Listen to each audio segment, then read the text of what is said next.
नमस्कार मित्रों, स्वागत है आपका एक बार फिर आपके अपने YouTube चैनल अथर्व एकेडमी में। दोस्तों, आज की इस वीडियो में हम लेकर आए हैं 14 जून यानी कि आज के फॉरेस्ट गार्ड और जेल प्रहरी के एग्जाम में आए हुए जीके जीएस एवं साइंस के सभी महत्वपूर्ण प्रश्न। तो वीडियो को पूरा जरूर देखिएगा। प्रश्न पूछा गया था, महिलाओं और बच्चों के लिए विशेष प्रावधान किस अनुच्छेद में दिया गया है? तो दोस्तों याद रखिएगा, अनुच्छेद 15 के भाग 3 में महिलाओं एवं बच्चों के लिए विशेष प्रावधान दिया गया है। अनुच्छेद 15(3) राज्य को महिलाओं और बच्चों के कल्याण के लिए विशेष प्रावधान करने का अधिकार देता है। अगला प्रश्न पूछा गया था, अंतरराष्ट्रीय परमाणु ऊर्जा अभिकरण के महानिर्देशक कौन है? तो दोस्तों राफेल ग्रासी अंतरराष्ट्रीय परमाणु ऊर्जा अभिकरण के महानिर्देशक हैं, याद रखिएगा। अंतरराष्ट्रीय परमाणु ऊर्जा एजेंसी, जिसे IAEA कहा जाता है, इंटरनेशनल एटॉमिक एनर्जी एजेंसी, की स्थापना 1957 में हुई थी। इससे 29 जुलाई 1957 को अमेरिका और सोवियत संघ के बीच शीत युद्ध जब चरम पर था, एक स्वायत्त संगठन के रूप में स्थापित किया गया था, याद रखिएगा। अंतरराष्ट्रीय परमाणु ऊर्जा एजेंसी एक अंतरराष्ट्रीय संगठन है जो परमाणु ऊर्जा के शांतिपूर्ण उपयोग को बढ़ावा देना चाहता है और परमाणु हथियारों सहित किसी भी सैन्य उद्देश्य के लिए इसके उपयोग को रोकता है। इसका मुख्यालय ऑस्ट्रिया की राजधानी वियना में है, याद रखिएगा। अगला प्रश्न था, भारत में महात्मा गांधी ने अपना पहला सत्याग्रह कहां से शुरू किया था? तो दोस्तों महात्मा गांधी ने अपना पहला सत्याग्रह चंपारण बिहार से किया था, याद रखिएगा। महात्मा गांधी के नेतृत्व में पहला सत्याग्रह आंदोलन चंपारण सत्याग्रह था, जिसकी शुरुआत 1917 में बिहार के चंपारण जिले में हुई थी। यह सत्याग्रह ब्रिटिश नील नीति के विरोध एक विद्रोह था। अगला प्रश्न था, मध्य प्रदेश में पनिहार मंदिर कहां स्थित है? तो दोस्तों यह ग्वालियर के पास स्थित है, याद रखिएगा। पनिहार एक पौराणिक जैन मंदिर है जो कि ग्वालियर के पास पनिहार गांव में स्थित है। अगला प्रश्न था, मध्य प्रदेश का कौन सा जिला अफीम की खेती के लिए प्रसिद्ध है? तो आप सभी जानते होंगे, मंदसौर जिला मध्य प्रदेश में अफीम की खेती के लिए प्रसिद्ध है। मंदसौर जिला अफीम की खेती के लिए प्रसिद्ध है एवं रतलाम और नीमच के भी कुछ क्षेत्रों पर अफीम की खेती होती है, याद रखिएगा। साथ ही याद रखिएगा दोस्तों, पशुपतिनाथ का मंदिर भी मंदसौर जिले में ही स्थित है। और पूछा जाता है किस नदी के तट पर स्थित है? तो याद रखिएगा, सिवना नदी के तट पर अष्टमुखी शिवलिंग मंदसौर में स्थित है। अगला प्रश्न था, हाल ही में प्रधानमंत्री नरेंद्र मोदी ने 12 जनवरी 2023 को 26वें राष्ट्रीय युवा महोत्सव का उद्घाटन कहां किया? तो दोस्तों यह कर्नाटक के हुबली में किया गया था। हाल ही में प्रधानमंत्री नरेंद्र मोदी ने 12 जनवरी 2023 को कर्नाटक के हुगली में 26वें राष्ट्रीय युवा महोत्सव का उद्घाटन किया। युवा महोत्सव का आयोजन स्वामी विवेकानंद की जयंती पर राष्ट्रीय युवा दिवस पर उनके आदर्श और शिक्षा और योगदान को सम्मान देने और संयोजन के लिए राष्ट्रीय युवा महोत्सव कार्यक्रम आयोजित किया जाता है, याद रखिएगा। अगला प्रश्न था, वित्तीय स्थिरता के लिए कौन जिम्मेदार है? तो दोस्तों फेडरल रिजर्व वित्तीय स्थिरता के लिए जिम्मेदार है। फेडरल रिजर्व संयुक्त राष्ट्र का केंद्रीय बैंक है जो देश को एक सुरक्षित, लचीला और स्थिर मौद्रिक और वित्तीय प्रणाली प्रदान करता है। अगला प्रश्न था, भारत में जैव विविधता अधिनियम किस वर्ष पारित किया गया था? तो दोस्तों यह वर्ष 2002 में पारित किया गया था। जैव विविधता अधिनियम 2002 भारत की संसद द्वारा लागू एक अधिनियम है। यह पारंपरिक जैविक संसाधनों और ज्ञान के उपयोग से उत्पन्न होने वाले लाभों को समान रूप से साझा करने के लिए एक तंत्र प्रदान करता है। जैव विविधता के सम्मेलन के तहत दायित्वों को पूरा करने के लिए जैव विविधता अधिनियम बनाया गया था। अगला प्रश्न था, भारत में सुशासन दिवस कब मनाया जाता है? तो दोस्तों 25 दिसंबर को भारत में प्रत्येक वर्ष सुशासन दिवस के रूप में मनाया जाता है। और यह सभी प्रश्न दोस्तों मैंने अपनी प्रैक्टिस सेट में आपसे डिस्कस किए हुए हैं। 25 दिसंबर को भारत में प्रतिवर्ष सुशासन दिवस के रूप में मनाया जाता है। 25 दिसंबर को भारत रत्न पूर्व प्रधानमंत्री श्री अटल बिहारी वाजपेयी जी की जन्म जयंती के उपलक्ष्य में राष्ट्रीय सुशासन दिवस मनाया जाता है, जिसकी स्थापना प्रधानमंत्री नरेंद्र मोदी द्वारा 2014 में की गई थी। अटल बिहारी वाजपेयी का जन्म 25 दिसंबर 1924 को मध्य प्रदेश के ग्वालियर में हुआ था और वह भारत के 10वें प्रधानमंत्री रहे हैं। अगला प्रश्न था, आर्य समाज की स्थापना किसने की थी? तो दोस्तों स्वामी दयानंद सरस्वती ने आर्य समाज की स्थापना की थी। अगला प्रश्न पूछा गया था स्टेडियम से कि तात्या टोपे स्टेडियम कहां स्थित है? तो आप सभी जानते हैं तात्या टोपे स्टेडियम राजधानी भोपाल में स्थित है। साथ ही कुछ अन्य स्टेडियम के बारे में भी आप जान लीजिए। ऐशबाग स्टेडियम भोपाल में स्थित है, तात्या टोपे स्टेडियम भोपाल में स्थित है, कैप्टन रूप सिंह स्टेडियम ग्वालियर में स्थित है, होलकर स्टेडियम इंदौर में स्थित है, नेहरू स्टेडियम इंदौर में स्थित है, अभय खेल प्रसार इंदौर में स्थित है। और दोस्तों यह एक इंडोर स्टेडियम है, याद रखिएगा, अभय खेल प्रसार। फिर है रेलवे स्टेडियम जो कि जबलपुर में स्थित है, रानीताल खेल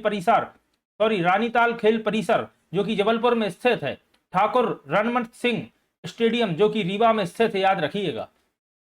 अगला प्रश्न था माखनलाल चतुर्वेदी पत्रिका विश्वविद्यालय कहाँ स्थित है? तो दोस्तों यह राजधानी भोपाल में स्थित है, याद रखिएगा।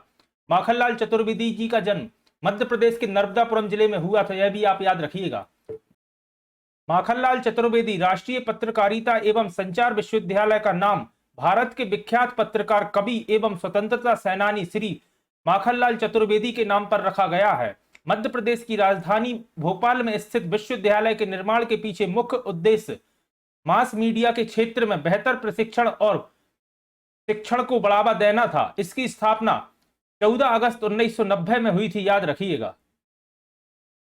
अगला प्रश्न था एनसीईआरटी की स्थापना कब हुई थी? दोस्तों यहां थोड़ी सी मिसप्रिंट है, एनसीईआरटी नहीं होता, एनसीईआरटी होता है,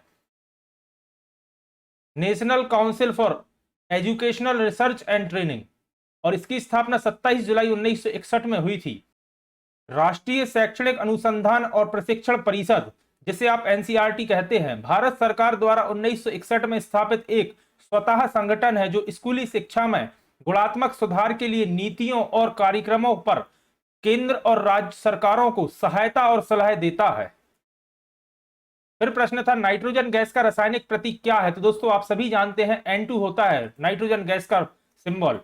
फिर प्रश्न था वे तत्व जिनका परमाणु भार समान लेकिन परमाणु क्रमांक भिन्न होता है उन्हें क्या कहते हैं? तो दोस्तों उन्हें समभारिक कहते हैं। फिर प्रश्न था निम्नलिखित में से कौन सा घटक पारिस्थितिकी तंत्र का हिस्सा नहीं है? तो दोस्तों इसका सही जवाब था प्लास्टिक। अगला प्रश्न था निम्नलिखित में से कौन सी नदी मध्य प्रदेश से होकर नहीं बहती? तो दोस्तों ऑप्शन में कृष्णा नदी दी गई थी, जिसका उद्गम महाराष्ट्र से होता है और यह मध्य प्रदेश से नहीं बहती। कृष्णा नदी का उद्गम महाबलेश्वर से होता है जो कि महाराष्ट्र में स्थित है, और यह आंध्र प्रदेश, तेलंगाना, महाराष्ट्र, कर्नाटक राज्यों से बहती हुई बंगाल की खाड़ी में जाकर मिलती है। साथ में दोस्तों मध्य प्रदेश की कुछ नदियों के आप नाम याद रखिएगा।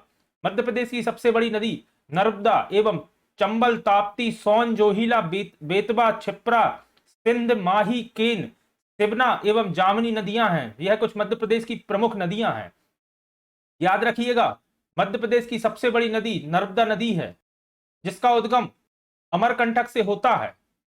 साथ ही दोस्तों जोहिला और सोन नदी का उद्गम भी अमरकंटक से होता है, एवं ताप्ती नदी का उद्गम बैतूल के पास मुल्ताई से होता है, जो नर्मदा नदी के समानांतर बहती हुई खंबात की खाड़ी में जाकर मिलती है। छिप्रा नदी जो कि उज्जैन में स्थित है और इसकी के रामघाट तट पर प्रति 12 वर्षों में सिंहस्थ कुंभ मेले का आयोजन होता है। प्रश्न आता है कौन सी नदी कर्क रेखा को 2 बार काटती है? तो याद रखिएगा माही नदी कर्क रेखा को 2 बार काटती है।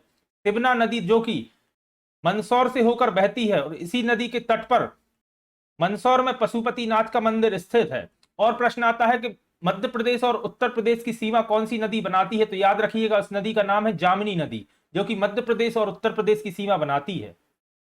अगला प्रश्न था मध्य प्रदेश विधानसभा के प्रथम अध्यक्ष कौन थे? तो आप सभी जानते हैं पंडित कुंजीलाल दुबे मध्य प्रदेश विधानसभा के पहले अध्यक्ष थे। पंडित कुंजीलाल दुबे 1956 में मध्य प्रदेश विधानसभा के प्रथम अध्यक्ष के रूप में एवं 1967 में राज्य के वित्त मंत्री के रूप में कार्य किया था।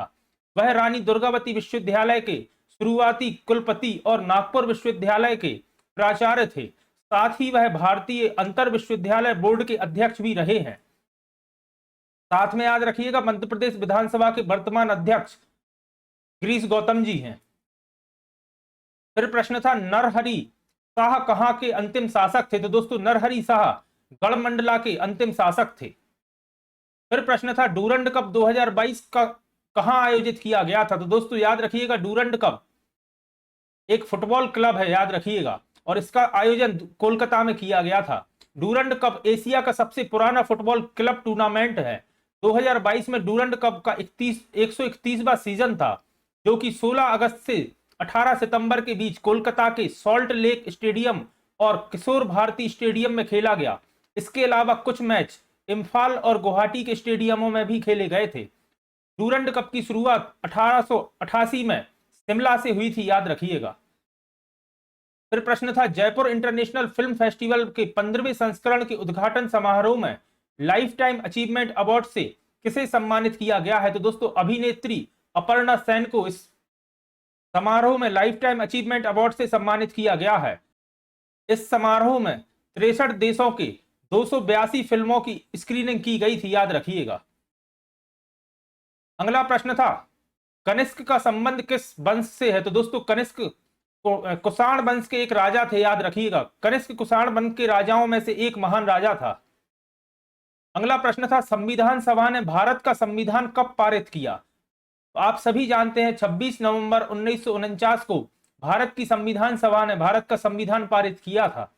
संविधान सभा की पहली बैठक 9 दिसंबर 1946 को सच्चिदानंद सिन्हा की अध्यक्षता में हुई थी एवं डॉक्टर राजेंद्र प्रसाद संविधान सभा के स्थायी अध्यक्ष थे, जिन्हें 11 दिसंबर 1946 को अध्यक्ष के रूप में चुना गया था। साथ ही याद रखिएगा, डॉक्टर बी.आर. अंबेडकर संविधान के प्रारूप समिति के अध्यक्ष थे।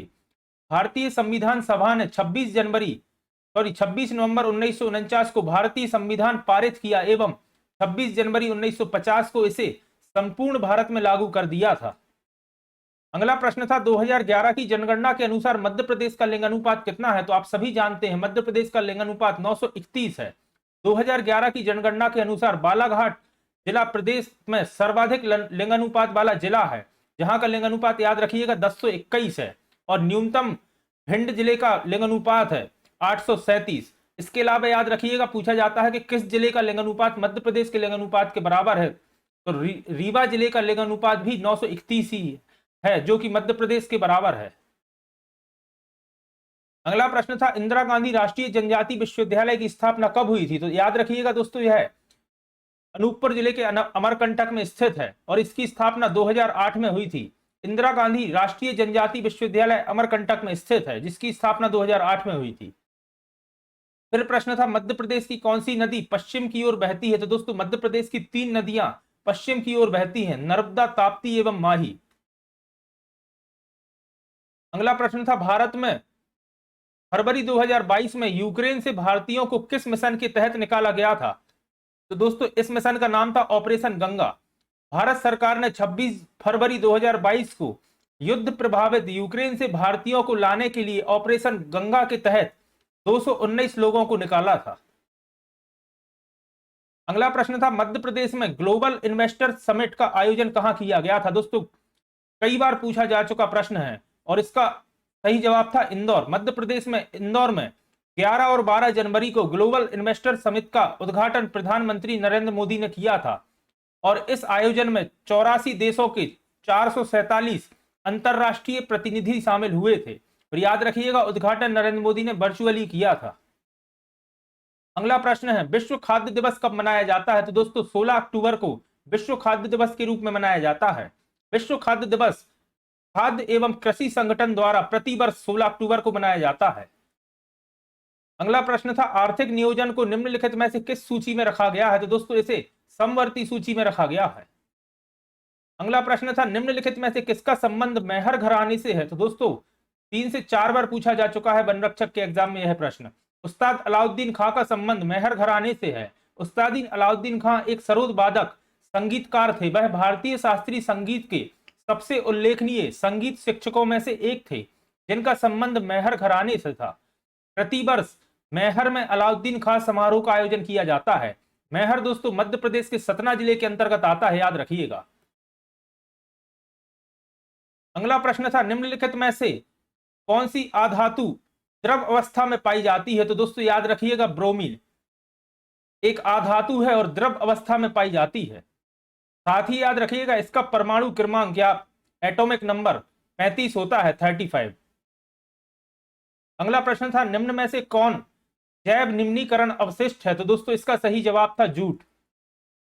अगला पूछा गया था, आरएन किसका संकेत चिन्ह है? तो दोस्तों यह रेडॉन का संकेत चिन्ह होता है और इसका परमाणु क्रमांक 8686 होता है, याद रखिएगा। अगला प्रश्न था, मिथाइल ब्रोमाइड का प्राकृतिक स्रोत क्या है? तो दोस्तों यह तांबा या कॉपर से प्राप्त होता है मिथाइल ब्रोमाइड। अगला प्रश्न था, निम्नलिखित में से किस तत्व की संयोजकता शून्य होती है? तो दोस्तों हीलियम की संयोजकता शून्य होती है, याद रखिएगा। अगला प्रश्न था, केंद्रीय तंत्रिका तंत्र में कौन सा अंग शामिल है? तो दोस्तों मस्तिष्क इसका सही जवाब होगा। तो दोस्तों ये थे वह प्रश्न जो मुझे स्टूडेंट के माध्यम से मिल सके हैं। आशा करता हूं आपके लिए उपयोगी साबित होंगे। अगर आप चैनल पर नए हैं और अभी तक आपने चैनल को सब्सक्राइब नहीं किया तो चैनल को सब्सक्राइब करें, और अगर आपको आज की वीडियो पसंद आई है तो वीडियो को लाइक करें और ज्यादा से ज्यादा लोगों तक शेयर करें। धन्यवाद दोस्तों।